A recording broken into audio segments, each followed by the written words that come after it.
I owned my own shop, and then when I left that, I just wanted to work part-time because my shop was 7 days a week and long hours.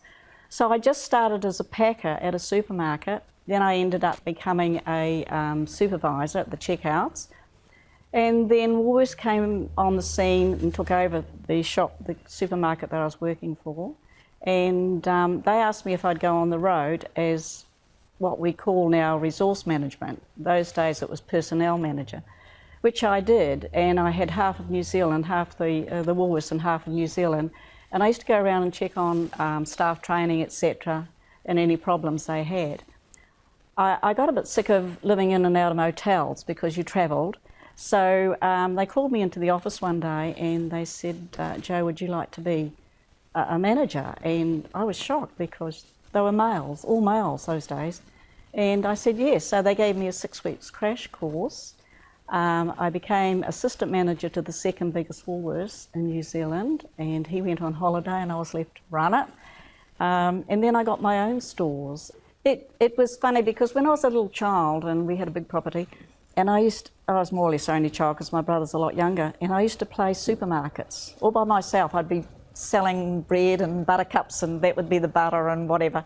And I just ended up in the supermarket chain. And I mean, Woolworths were very, very good to me. They were really good because, you know, I was a lady in those days in my 40s, and the managers were younger men. Well, I was training them.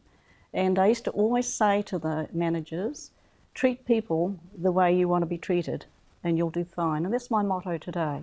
Yeah, because when he knew he had cancer, when he knew he wasn't going to make it, he said, "Jo, you're not going to manage this." And we had to go around and look at other houses over here, which small land, and I went and I hated it. I just wanted to be spread out in space. And we came back this day and I stopped up the top of the drive and I just looked down.